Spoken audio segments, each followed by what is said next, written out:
This is Border Crossings. My name is Larry London, and I'll join you for today's show as we get to know a blues star from Kansas City named Samantha Fish. On tour for 2 new CDs, Chills and Fever and Belle of the West, Samantha says challenging yourself is how you grow, which motivated her to produce 2 albums in 2017. Chills and Fever is an R&B inspired album, while Belle of the West is Mississippi blues, fashioned in the storytelling style that she has incorporated into most of her music. Samantha began as a drummer and turned to the guitar after the influence of her father. 5 CDs later, Samantha earned a Best Artist debut at the 2012 Blues Music Awards in Memphis, Tennessee. She says she's never going to be a traditional blues artist, but remains true to the genre. Stay tuned for Samantha Fish coming up on today's Border Crossings. Always trying to take my babe away.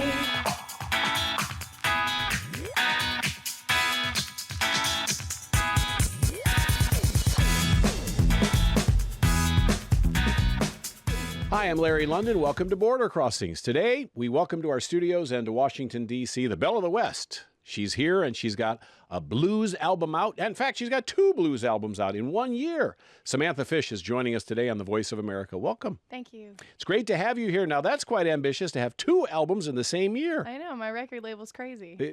That's hardworking. And I read where you like to just keep busy. That's something you like to do. There was just so much creative energy this year, and had the idea for these 2 records, and it just seemed like the right time to do it. Mm-hmm. You know, I had some attention, some eyes on us, so it was a good time to move forward. And they're very different albums. Exactly. I don't think it would have worked if they weren't that different, you know. Chills and Fever was kind of like a R&B rock and roll soul record, and Belle of the West is a little more laid back, kind of a country blues mixed with Americana. Mm-hmm. Yeah. And these are different than anything you've done previously. Yeah. So why did you decide, okay, I'm going to not only put out 2 albums that are different, I'm just going to totally take a left turn from what I normally do? Well, these are all kind of based in styles that have inspired me since I started playing music, but I started playing as a trio, and so everything was really kind of rougher, rock-based, you know. I and very just stripped, you know. Had the opportunity to expand the band, so my favorite singers are soul singers, my favorite songwriters are country music, you know, Americana songwriters, so it's like, you know, it's a good opportunity to show people different sides of your personality. And you were playing in a club, a famous club in Kansas City when you were growing up. So, I mean, how did you get into a club when you're 15 years old? I delivered pizzas to them. And then you shook the drumsticks. You know, my dad used to take me out to see these really great bands that were touring around, you know, the country, and I just got exposed to a lot of different styles of music. You know, everything from honky-tonk stuff to blues and rockabilly, bluegrass. I mean, it was a honky-tonk saloon, so, you know, still kind of Americana rooted. But, I got a lot of education in that place. And why the blues? I mean, of all the different kinds of music, Kansas City, I don't think of Kansas City as the home of the blues, but maybe I'm wrong. It's definitely a blues town, though. They have a lot. There's a long tradition of, like, jazz and blues, especially in KC.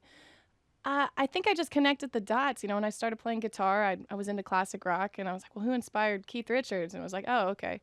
You know, who inspired Freddie King? And then I get to Delta Blues, and it's like all of a sudden I'm in love with Skip James and Charlie Patton. And, you know, I think what really sort of like sewed things up for me was when I found the North Mississippi guys like R.L. Burnside and Junior Kimbrough and T Model Ford. It just kind of had this raw thing to it that I think just sort of appealed to the rock and roll thing I grew up listening to. Wow. Well, you typically associate a young, attractive female with blues because it's a sad music, you know. It's to not sing it sad. Well, they say it's sad. I mean, the old That's style. a misconception. Is you it sing really? it to relieve yourself of the sadness. Oh. It helps. All right. Well, I want to relieve some sadness. Oh, well, we're going to play the saddest song ever right now. Well, I won't be relieving it on this song, then, I guess. Samantha Fish. This one's a bummer. What's this called? It's called Daughters. All right. All right.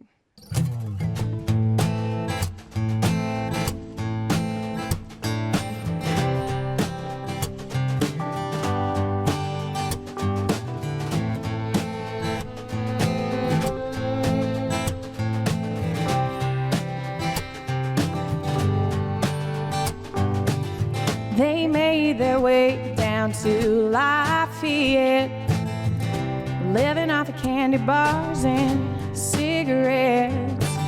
Another broken family, a runaway and a casualty. Daddy's little angel, they wouldn't find her way down here. Said, oh, born to reach the stars, but daughters break your heart. Oh, cast the kids aside, sing a lifetime of goodbyes. Yeah, he was a savior, he was an anchor, mirror of all the memories she could forget. It don't matter if the money's gone, they die with their boots still on, 'cause victory will someday atone for our regrets. And I said no, I want to reach the stars, but daughters break your heart.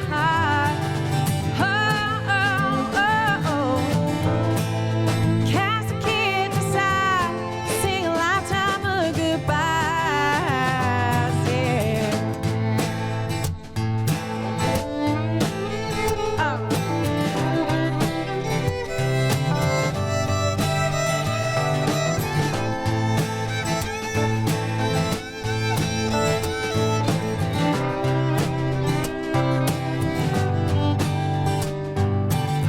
Breaking down her childhood never did her mind much good. History repeats, but heartache is homegrown.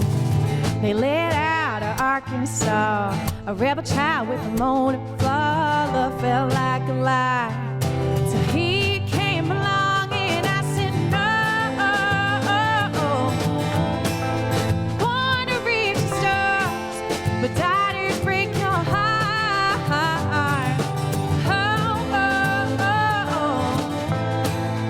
Cast the kids aside, sing a lifetime of goodbyes. I know, I said no.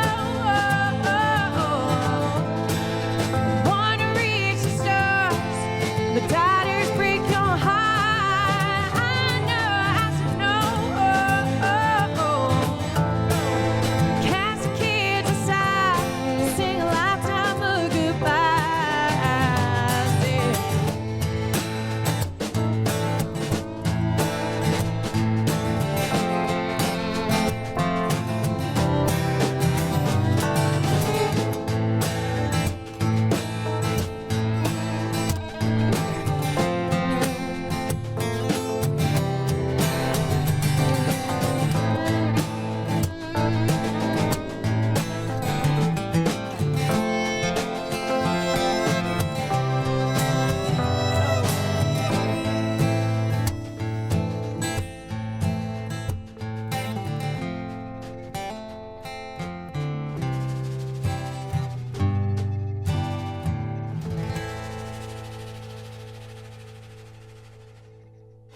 All right. Sounding great, Samantha Fish.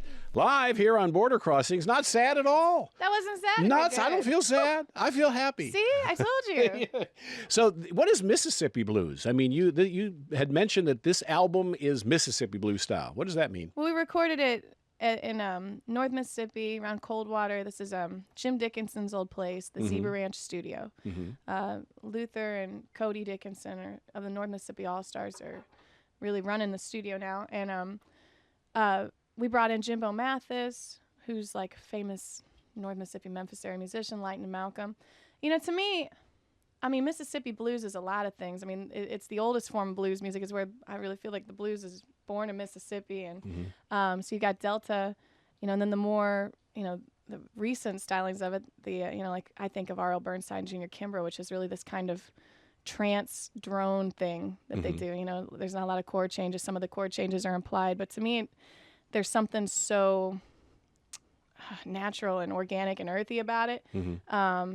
It always appealed to me. So, you know, I don't know. I wanted to go down there and make a record kind of in that style with that spirit. You know, it ended up being like Americana songs with that kind of flavor to it. And you wrote all the songs yourself? Most of them. On the album, I think there's 11 tracks. I wrote 9 or 8 or 9, 11. You got to forgive me. I'm a little confused because of the 2 this year, but yeah, I wrote the majority of them. And so where do you get your inspiration? I mean, you must be things you've experienced or things you observe or a combination of both. Yeah, I mean, a lot of it is it starts, maybe with something that happened in my life, and then, making the story around it to appeal and fit other people too. You don't want to get too, I feel like in the past, maybe I've gotten too vague with my songwriting. It's been too specific to my life that nobody else can really relate to it. So I got to work with some great songwriters a few years ago, and I learned, about storytelling. So really I focused on the storytelling with this record, and, maybe I could take something that happened to me and turn it into something a lot of people can relate to. Obviously, a lot of people relate to what you're doing. You got a Blues Award, I think, in 2012, Best New Artist in Blues. So Man, I'm blown away by that. It's crazy. Is the songwriting process easy for you? Because you're reinventing yourself all the time. So is it something that comes easy, or is it a little harder, or what? No, I mean, songwriting is kind of like a muscle. You have to keep working it out. If you stop doing it for a while and then try to come back to it, it's like I almost have to start over. You have to be really open to inspiration, and sometimes that's not always easy. I think, I get stuck in my small scope of life that I have right in front of me, my phone and whatever, and you can kind of forget to look around and take in what's going on around you. So you have to really be in the mindset to write songs. But, all day long I'm kind of writing down ideas and then I come back to it. You think of a melody, you write it down, you record it somehow, and some are easier to write than others. I think the ones that are too hard to write, I end up just like saying, okay, it wasn't a good song anyway because it didn't have the hook. And you have, like I say, so many songs that you've written. Is it the lyrics or the melody that comes first to you usually? It depends. It changes all the time. Yeah, I mean, sometimes I'll get a great melody and then I won't be happy with the lyrics, that I've come up with. So I'll wait until something I feel like is worthy of a melody to, to write the song. And then sometimes I'll write pages of lyrics and never apply them to anything. So it really just depends, And the amazing times when it falls together all at once. And that's a good song usually. And you've said that Belle of the West is a very personal album to you. Why? Yeah, well, I mean, just because of the songwriting. I really, I wrote about my family. I wrote about my life. I was a little more open to sharing, my heart with the world. So I guess that's why it feels a little more personal. And I really was excited to release this one. Are you from a musical family? Yeah, my dad played guitar. My mom sang in church. My sister's actually performing. She's an entertainer now. Oh, okay. Yeah, they're all players. All my dad's friends were guitar players. My uncles were all guitar players. And they all come over to the house and, jam. All right, well, Samantha Fish is with us, and I'm going to ask you to do another song, if you wouldn't mind. Yeah, this one's called Don't Say You Love Me. All right.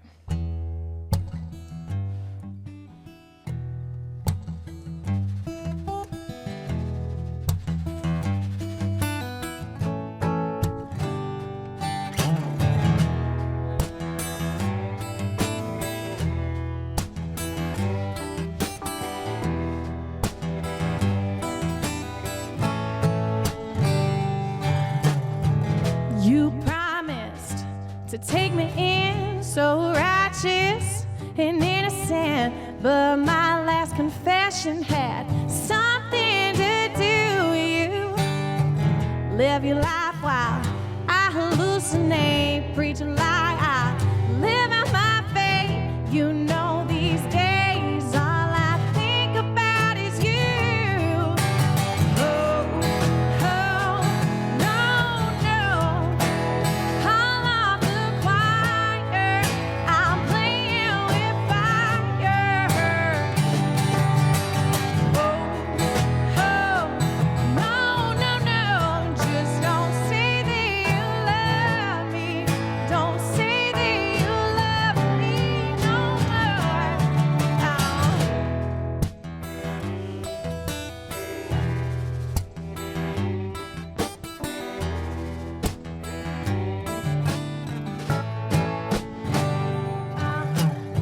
I'm self-involving, self-afflicted. I repent, but not forgiven. I can't shake these ghosts that I'm talking to.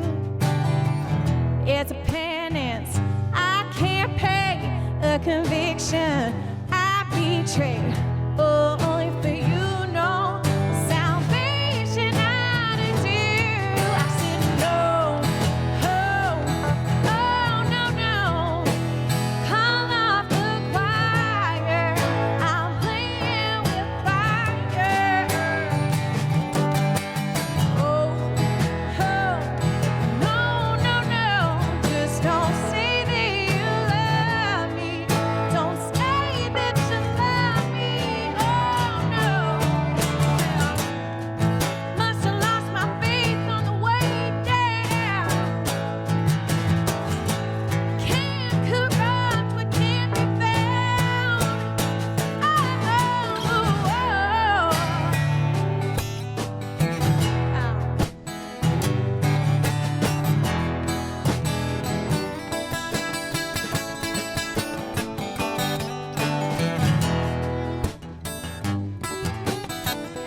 I'm playing with fire. Oh, oh, oh, no, no. Just don't say that you love me. Don't say you love me, babe.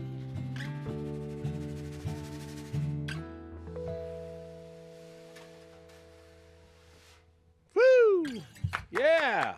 We're clapping all around the world. Samantha Fish is here on our show today. And so are you self-taught, or how did you learn to play the guitar? You transitioned from the drums to the guitar, and wow, what was that like? You know, I don't know. I just was like 15 and picking up everything, really, just different instruments and stuff.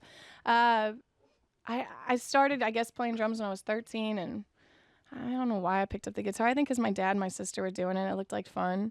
And it kind of stuck. Mm-hmm. So, yeah, I'm mostly self-taught. I had a couple odds and ends shown to me here and there, like my father and his friends. I've had some really great mentors who were like, hey, try something like this. It's like, oh, all right. But a lot of it was just watching other guitar players and soaking up, you know, different styles of music, playing along to records and kind of finding my way around the fretboard. Mm-hmm. And you did a project with 2 other guitarists, female guitarists. Oh, yeah. Yeah, that was my first, you know, bigger thing in the music business was the Girls with Guitars through Roof Records, the Blues Caravan. I was like so against it at first. I didn't want to do it. I was like, girls with guitars, that sounds crazy. Like, I don't want to be a part of that. Yeah.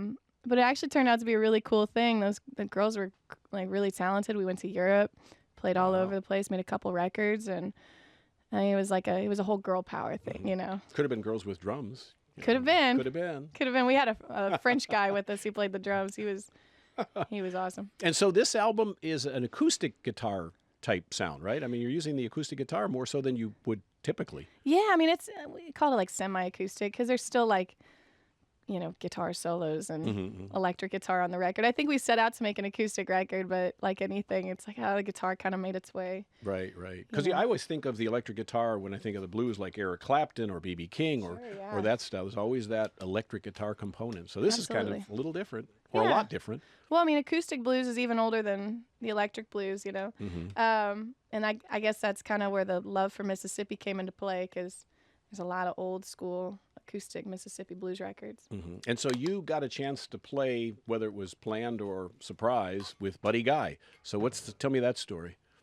Man, I drove so many hours that weekend.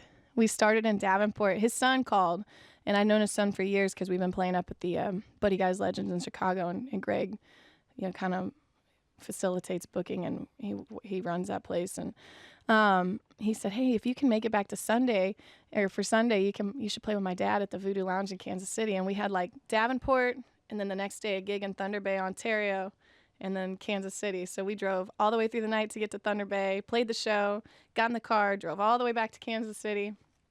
And like, so to be honest with you, I was so tired. I don't know, I don't really remember much of it, but I saw the pictures and I saw the video. It looked great. And I read where he was a little bit reluctant at first. Well, I mean, I think everybody wants to play with Buddy Guy, you know, so it's like another person who's like, I want to play, you know, can I crash your stage? But it was really funny because Johnny Lang was there. And as I was feeling like this wasn't going to happen, Johnny Lang was on stage and made the speech about how, you know, Buddy's always been so great with, you know, helping kids get their start in the blues world and how encouraging he'd been to him. And so I remember seeing him at that moment. He's like, all right, what's her name? Okay, we'll get her up. And he was really nice to me. I mean, he's a great guy. And then he wanted to do it all night long. He said, let's just keep this going. So. Yeah. No, you want to introduce the band? You brought a bunch of players with you. That's right. On the keys from New Orleans, Louisiana, that's Phil Breen. From Atlanta, that's Yanrico Scott. And on the violin, that's Rebecca Crenshaw. Yeah. Well, it's also interesting to hear the violin, the way, you know, because you mentioned Americana, blues, and that's great to put that component in it. It really makes the whole thing sound very different. Yeah. And it's kind of cool putting violin with horns on the road because they're like two instruments you'd never really hear together. And it's been kind of a trip. You know, there's some really kind of cool things that are coming out of it. But if you listen to the record, the violin plays such a big part. Lily Mae, the girl who played on the album, she's great. And I was like, I'm going to have to get a fiddle player on the road. There's no way around it, you know?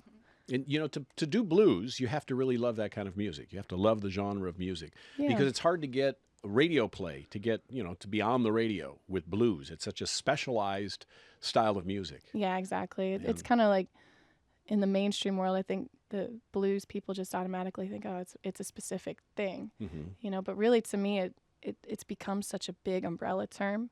Kind of like Americana has, There's a lot of things that sort of fit within the category. We're talking with Samantha Fish, who's on the road promoting Belle of the West and Chills and Fever. You got 2 albums out at the same time, which is quite an undertaking to be promoting 2 albums. Very ambitious, as I said. So if you wouldn't mind doing another song, I'd love to hear some more music, some more blues from Samantha Fish. This one's called Need You More.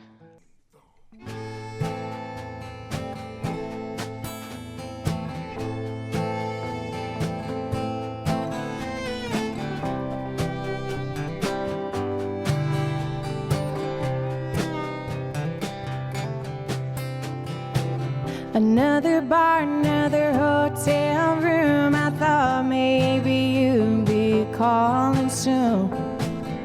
These days fly by without you. Nothing's right, but nothing's wrong. My feet keep moving, but my mind's withdrawn. Painfully mistaking my big talk for the truth. There's no one left for me to take it out on. I revel in a spin down to the bottom. I pushed you out to the unknown. But troubled hearts take to feel at home. And babe, I need you more than you'll ever know. I know that hard-fought troubadour, he gave his all, but they needed more. I know that loneliness ain't the lowest thing to be. Baptized by fire and compromise, I'm busy chasing my own high. Sometimes when I look in the mirror, still a long way out.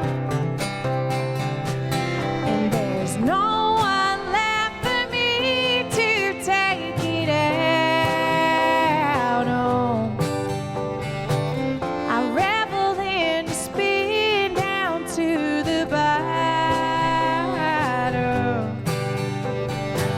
I pushed you out to the unknown, but troubled hearts take to feel at home. And babe, I need you more than you'll ever know. Yeah, yeah.